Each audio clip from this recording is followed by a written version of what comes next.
What is up, everybody? This is your boy Dedrian Cologne, and this is my review for the February 19th episode of Monday Night Raw. Like, share, comment, subscribe, hit the notification so that way you are notified when the City of Wrestling drops its latest content. Follow me, Dedrian_180 on TikTok, Twitter, Instagram, Blue Sky, Fanbase, and you can follow me on Facebook and everything like that. Man, tonight's WB Monday Night Raw. Man, how do I put it? It was not a bad episode. Um, I will say, when it comes to the hype, I shouldn't say hype. I should say, when it comes to the anticipation of what would be the aftermath or the response of what we saw on Friday with The Rock, the Bloodline, and that whole segment, for me, it was a little underwhelming because it really didn't address anything on there. There wasn't no counter promo from Cody or Seth or anything like that. It was just they showed the video package, but that was nothing else. There was no verbal response to that, which again, for me, it was a little bit underwhelming. Yet at the same time, it could be a part of the story. We just have to wait and see what happens on Friday and everything. But other than that, outside of that, this was a really good show as far as had a lot of good in-ring action. A lot of story progression within the women's division. That I thought was pretty cool. You had a lot of women were highlighted tonight. But outside of that, those two things, like I said, this was a really good show. Some may say it was decent. I know with the City of Wrestling poll on Twitter, I don't know who it was. Some people, like 12%, as of I'm recording this, voted that it was a bad episode of Monday Night Raw. That it was not a bad episode. This was, again, like I mentioned, I believe last week, that there is just a lot of story progression going into this episode of Monday Night Raw. And what was cool about this episode is the way it started. You kind of figured what happened in the beginning would somewhat happen again whenever Jey Uso was going to fight. Of course, it was announced within the first hour that it would be the main event. So you kind of put two and two together. It's like, okay, how it starts is how it's going to end. And that goes into my first thing that stood out in this episode of Monday Night Raw is Jimmy Uso and Solo Sikoa. They made their presence known tonight. In the first match, which it kicked off with Cody Rhodes and Drew McIntyre. This was a solid match, man. This was a really good match. A bunch of "Let's Go Cody" chants. This Anaheim crowd was really, really electric. Of course, that coincides with the announcement of WB and UFC with their agreement with the arena and everything. And that I'll get into that much later in this recording because you saw a lot of crossover with the Endeavor side on this episode of Monday Night Raw. But man, a lot of "Let's Go Cody" chants. It was a back and forth battle. McIntyre hit his infamous headbutt, which was insane. Cody hit that superplex from the top rope, man. That was, whew, man, kind of scared me because when Cody hit it, he kind of clutched his head, and I'm like, oh man, please don't let this guy get hurt. Please don't let this guy get hurt. It's like, I think us as wrestling fans have experienced too many injuries within the last, since October, both with WWE, AEW, and other promotions. Just like, no, we don't want any more injuries. No. It's like, that's enough. No, we don't want it. But thankfully he was okay.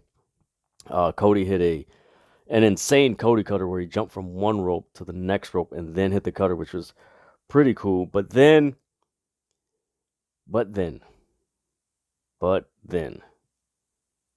you had Jimmy Uso and Solo interfere. Solo hit the Samoan spike on Cody. The referees and security, they kicked them out. and everything. So they say. And Drew McIntyre hits the Claymore kick. He pins Cody 1, 2, 3. There you go. Um, it's like, ooh, okay. So right away, commentary. They mentioned, man, uh, Jimmy and Solo, the Bloodline, they're doing whatever they want. Now, again, I have to go back and watch it. But in the 3 hours, they never mentioned who sent them, which is an interesting thing about this storyline because with Jimmy, Uso, and Solo, um, with The Rock being acknowledged a part of the bloodline, it's like, okay, the bloodline, we know that the bloodline can do whatever they want, and they've been doing whatever they want. But now it's like, okay, The Rock is a board member, so is he sending them? Is he giving the okay? It's those subtle questions that aren't expressed on commentary that makes you think, it makes you wonder. It's like, okay, man, did The Rock send them? How is The Rock gonna play into this? As far as his message, is this a message that he's sending to Cody? Um, is Rock and Roman, sending this message to Cody and all that other stuff. And then, of course, Drew McIntyre later on in his interview, um, later on in the evening, they interview him. He's like, one person pinned Cody. The second one was Drew McIntyre. I don't think this was tainted because of the bloodline. I think big picture, I'm doing it for the fans. Going to SmackDown to face LA Knight, then fly across the globe to get my shot at the world champion, the WWE World Championship. I am the workhorse, and I am the future world champion. So basically, it's funny because before Drew McIntyre's issue was that the bloodline was always interfering and costing people, title opportunities and championship wins. But when it works in his favor, he's like, I don't see anything wrong with it. So I thought that was really interesting that they have that twist. And I'm just like, oh man, that's pretty cool. I'm like, that's how you know that Drew McIntyre has turned because of that shift. Because you go back in a lot of the promos before he started slowly turning and everything, he was all just anti-bloodline. He didn't care for Jey Uso coming and everything. So he has a lot of. This is a different Drew McIntyre heel run from his previous one, where this Drew McIntyre has a sophistication about him and just a I wouldn't say insight, but he just has this precision and sophistication and just articulation that is just like, yeah, that kind of does make sense. You agree. You're like, I kind of see his point, even though it's like you're still kind of like going against your word and everything. But I kind of see what you're doing and everything. Then later on in the main event, which was a spectacular main event, Gunther and Jey Uso. That was a good match. That was a good match. One thing I did notice was if you watch Gunther's matches, there's a certain style and a certain maneuvers that he does in his matches when he defends the Intercontinental title. And I noticed right away, I was like, man, this doesn't feel like a Gunther match. Like, this isn't a wrestling classic. It's like, man, it feels like something, there's going to be an interference at some point. And lo and behold, it happened. And I think everyone saw that from the Cody Drew McIntyre. It's like, yeah, Jimmy's going to cost his brother the Intercontinental title. Like, we know it's going to happen. Like, it wasn't a bad predictable. It was a good predictable. It's like, okay, we know eventually this is going to be a match at WrestleMania. So it's like, all right, get to the, it's kind of like get punctual and get to the point already instead of like something that's dragged out and everything, which thankfully WWE doesn't do that much. I know some people may say, well, look at the bloodline. Well, I could see that point. I mean, this was a great back and forth match. The spear on the apron, the spear on the outside. Jey Uso, by that point, he was just had a lot of momentum. Then he got another spear in the ring. He hits the Uso splash, and right when the ref is about to count, he's counting 1, 2, and then the bell rings, and the camera pans over, and there's a person with his hoodie. He's ding, ding, ding, ding, ding, ding, ding, ding, hoodie over.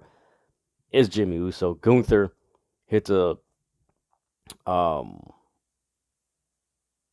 you know, wasn't a running knee. It was, man, he chopped him and then got the pin, and it was like, oh crap. And then Jimmy Uso just starts beating up his brother. Does a couple splashes, and one thing that stood out was I'm always the big brother. No matter how big you get, I'm always the big brother. Then he hits another Uso splash on him, and that just sets the stage for their match eventually at WrestleMania. So now we're getting the road to WrestleMania, which, of course, it goes through Elimination Chamber this Saturday at, oh boy, 4 in the morning here in Chicago. And I know 5 Eastern, and I know on the West Coast is going to be like, I think 2 in the morning or something like that. Yeah, 2 in the morning. So, oof, man, that's going to be rough for a lot of people. But the good thing is it's on a Saturday morning, so it should be good. But, man, I'm all for this Jimmy Uso, Jey Uso match at WrestleMania. Finally, this match is getting in motion and the story's getting in motion. Again, I'm really intrigued as how this interaction, how this is going to be interjected into the Rock, Roman, Cody storyline, and just what's the Rock's reaction going to be to Jey Uso and Jimmy Uso and that feud. Like, how is that going to play out? I'm just hypothetically seeing it further down the line. Are we going to get a Rock, Jey Uso versus Roman and Jimmy Uso and Solos in the middle? Something like that. Pretty interested to see that, but man, Jimmy Uso and Solo Sikoa did make their presence known. Again, for me, it was this episode was underwhelming as far as Cody and Seth's response to what The Rock said on Saturday. But outside of that, this whole thing with Jimmy Uso and Solo making their presence known and everything, this adds another layer to what has already become a very polarizing bloodline right now since The Rock has been acknowledged a part of it. So it just adds another wrinkle, and it's like, ooh, okay, we know Cody and Seth really don't like The Rock and Roman. Now you got Jey Uso, pretty much with Cody and Seth, and then you have Jimmy, of course, with the bloodline. So it's like it just adds another wrinkle to already a fantastic storyline. So I'm geeked. I'm loving it. I can't wait till SmackDown and see how that plays out and what happens. That promo on Saturday was freaking amazing by The Rock and Roman Reigns. Like, that was perfect. The next thing was Andrade El Idolo's vignette. So another vignette by Andrade. I don't mind these vignettes because they're telling a story. They're giving a history. And also, you got to remember, most people who watch WB did not watch his run in AEW. Most wrestling fans watched his run, but most WB fans did not watch his run in AEW. So this is one thing that WB does get right and have gotten right in recent years is reminding people of who this person is that has been away to a certain extent. They're just giving them, man, this is who Andrade is. I do have to say an exception to that was when Triple H brought back, was it 8 people after Vince left? And was it the summer of 2022? And Triple H brought back like 10, 12 people within a 3-month time frame, like no vignettes or nothing. It's like, oh, it was one after another. It's like, okay. But no, these vignettes are really good. It's giving Andrade a backstory. It's reminding people of his history. It's also filling in of why he left, to remind who he was. So it's planting the seed of whoever he feuds with, like, oh, you left because you didn't know who you were, and it's also planting the seed of in a future feud when someone brings up like, oh, so you have this identity thing. So you could see the foreshadowing of a future stories that could be centered around Andrade, but this is really good, man. He mentions um, a third generation wrestler, my family, my uncles, my cousins, they wrestled, even my wife, acknowledging his relationship with, alluding to his relationship with Charlotte, I should say. There's many expectations. I didn't let that stop me. Uh, I define my destiny. My destiny is here in the WWE. Go back and watch this vignette because there's a lot of things that he said in Spanish that they had subtitles, which, man, that's home run by WWE to do that. Um, they did it with Shinsuke when he's speaking Japanese, and they're doing it with Andrade speaking Spanish. It's like, man, um, that's a cool thing to do for those who may not speak the language, that you give them subtitles. It's like, you should have been doing that years ago.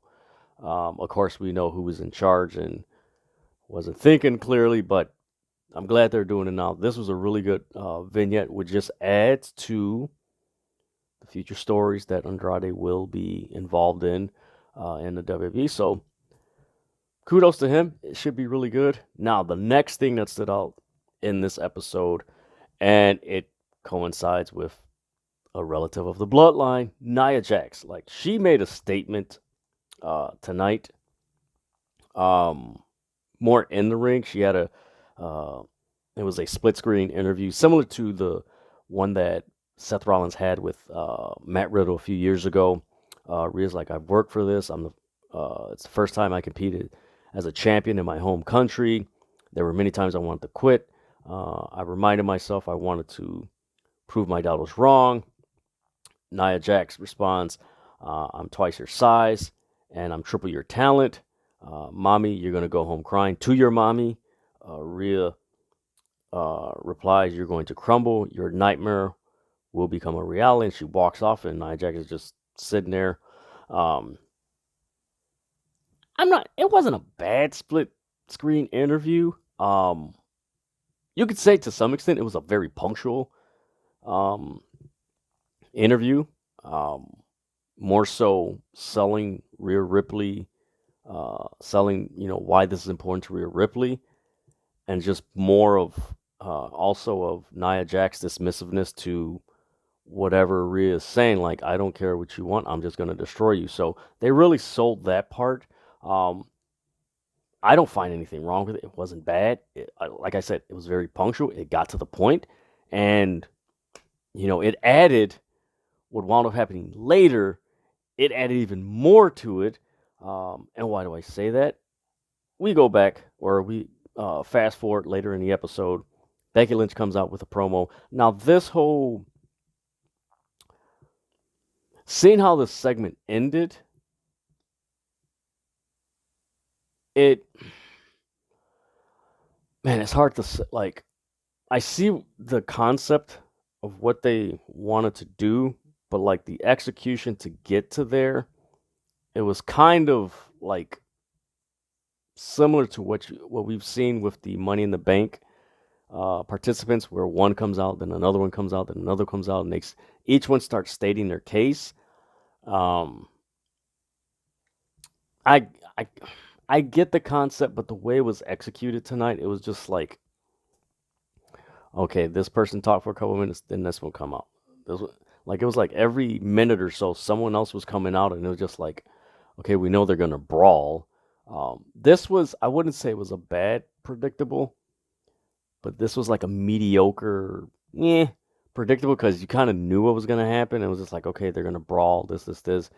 But once Nia Jax came in, so that was crazy. So you had Becky Lynch come out. Um, Liv Morgan interrupts. She mentions, Rhea cost her 6 months. You got Raquel Rodriguez interrupts, who won the Last Chance Battle Royal, which that was actually that was a fun battle royal. Go back and watch that. That was a really fun battle royal, and actually out of that battle royal, we possibly got two feuds coming out of it. Of course, you got Zelina Vega and Elektra Lopez, but then also you have Natalya and um, Tegan Knox. Two feuds. There's probably going to be more feuds out there. Of course, Raquel Rodriguez and Zoe Stark and Shayna Baszler. That's probably another feud that's coming out of that. But that was a really cool battle royal. So Raquel Rodriguez interrupts. Naomi comes out to a pretty cool ovation. She interrupts. Tiffany Stratton comes out. She interrupts the segment. Bianca Belair, she interrupts. Bianca mentions, "I've been to the top. Um, um, you'll never be me or better than me. I've won the Elimination Chamber. I'll pin all of you to get to the WrestleMania. And you can't spell WrestleMania without EST." Then they start brawling. Everybody just brawling. And one funny thing was Becky Lynch and Bianca Belair looked at each other like, and they just start brawling. And then, no pun intended, out of nowhere, Nia Jax comes out. She just annihilated everyone. She squashed Becky and Bianca in the corner. She did a Samoan drop on Naomi. She threw Liv Morgan into the barricade, and she threw Tiffany Stratton in the steel steps. She did a leg drop on the back of Raquel's neck and Becky Lynch's neck. And then she just stood around and was just like, ooh. Like I said, the beginning of that segment was just like, okay, we know what it's doing. But the end of the segment is like, ooh, that's a really, it's many ways to interpret that segment. Like, man, Nia Jax is sending the message like, hey, you know what? She's a threat. And I think that's one thing that WWE has done really well since she's returned. They've really put her in a position where she is a believable threat. Where going into Elimination Chamber, it's like, okay, Rhea Ripley, it's her home country. Is Nia Jax really going to beat her? But then when you see this and what Nia Jax has done in the past couple of weeks, is just like, oh, yeah, is she going to win? Is she going to defeat Rhea Ripley? Like, is she going to? So, I mean, they've done a really good job with that. I'm interested to see that match with Rhea Ripley and Nia Jax, but man, this was a statement. I kind of think we're gonna get Becky Lynch and Rhea Ripley at WrestleMania. Although I would not be surprised if we get. Man, it's hard to say what we're gonna get at WrestleMania because it's easy to say, oh, we're gonna get Becky Lynch and actually we could get Becky Lynch and Rhea Ripley at Elimination Chamber, or we'll get Rhea Ripley and Bianca Belair at WrestleMania, and we'll get Becky Lynch and Nia Jax at WrestleMania. Could be. I don't see the latter happening, although it could happen. But I do think we're going to get or Rhea Ripley versus Becky Lynch. It just feels like it. It feels like it's going in that direction. I do feel that Rhea Ripley is going to retain the WWE Women's World Championship. So we'll see. But man, this whole night with practically for this women's division on Raw, man, this was a fantastic night for them. Like, they did a really good job just selling the Battle Royal and those, the importance of that and wanting to get that last spot in Elimination Chamber. And then, the promo, like I said, the beginning part was just like, but the execution at the end with Nia Jax squashing everybody. I was like, that was really cool. Next thing that stood out, and this coincides with the TKO group. And there was a lot of crossover tonight. You had people from Netflix that were sitting right behind Michael Cole and Pat McAfee. You had let me see. There we go. You had John Krembler, Bull Rider. You had, oh my God, you had the pro wrestling. You had the boxer. Yeah, you had Callum Walsh, the undefeated boxer, who's represented by Endeavor. Um, it's just like, this is interesting. Or actually, the boxer is a part of Dana White's team, and John Krembler is the bull rider that's represented by Endeavor. And then you had Michael Chandler, UFC fighter. He called out Conor McGregor, and as he calls him out, they get a wide shot of him, and in the background, you see the WrestleMania logo. So we're gonna get some type of UFC involvement in WrestleMania. Um, hyping up, a UFC fight at WrestleMania. Anything's possible. It doesn't surprise me. This is a result of this UFC TKO merger. So there was, there's going to be crossover and everything. I anticipate, and many other people anticipate, there's going to be more crossover we're going to see in WWE programming with UFC, going even further, Endeavor, and a lot of their, um, clients and everything. So you're going to see it. Um, it was all throughout the show. It was actually well placed. It wasn't like, um, for me, it wasn't overbearing. I know some people are like, oh my God, here's this person. Okay, here's this person. Here's this. Like everybody's here. But it made sense because, like I mentioned earlier in this review, TKO and WB announced, or TKO announced, the UFC WB signing with the arena, having an agreement for their shows. I only read a little bit. I haven't. Comment below what you guys think of that agreement and just the TKO UFC thing. I believe there was Brandon Thurston mentioned a few people from TKO and UFC that were also at ringside. I can't remember their names, but we're gonna see a lot of this going forward with WB and UFC. You're gonna see a lot of crossover. So if you're not a fan of it, sorry to say, but get used to it. This is going to be a custom thing. But other than that, man, it was a good Monday Night Raw. I mean, R-Truth, go watch his vignette. I shouldn't say his vignette, but his interview.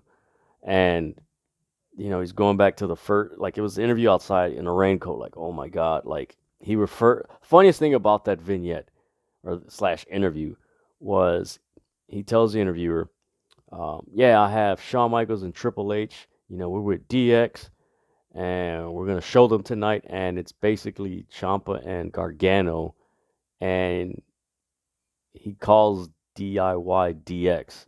And of course, they actually did the DX. Him, The Miz, and DIY. They did it with Judgment Day. That was cool. That added more to that storyline. But like I said, a lot of stuff on this show, outside of, for me, just not having Cody and Seth really have a rebuttal for The Rock and Roman Reigns. Outside of this really, there's a lot of story progression going into Elimination Chamber, but more into WrestleMania and everything. So I'm really looking forward to this Saturday. It was announced that we're going to have Seth Rollins and Cody Rhodes on the Grayson Waller effect. That should be interesting in Australia. Sami Zayn mentioned, I have to put the pause on the whole Drew McIntyre thing, and I will be champion. So check out that interview. But man, this was a pretty cool Monday Night Raw. Makes me wonder if they're gonna go back to 2 hours when they go to Netflix. Makes me wonder if they're gonna do that.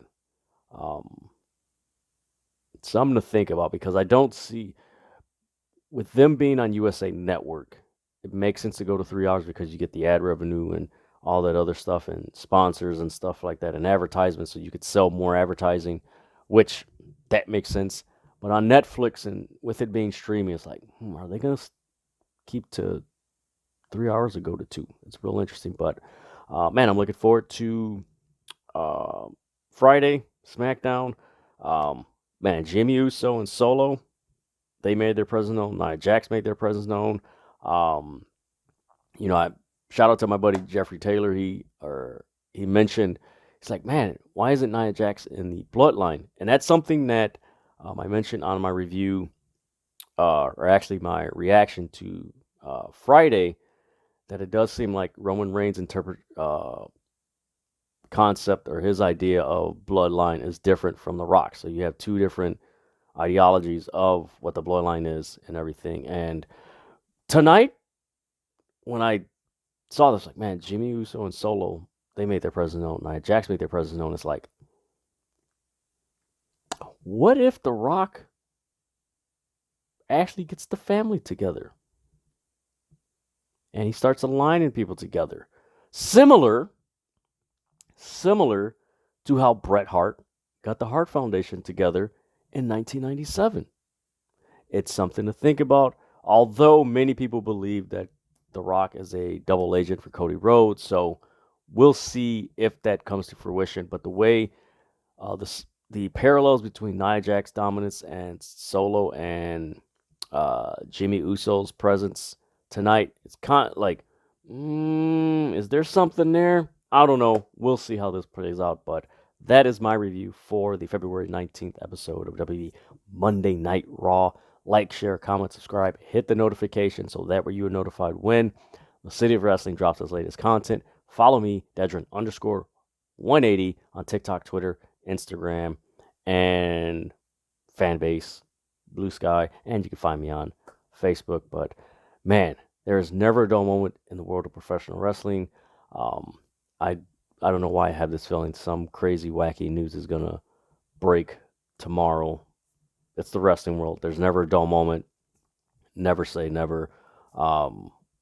Anything can happen. So, just gotta wait and see. With that, folks, I will see you until next time. That doesn't even make sense. Until next time,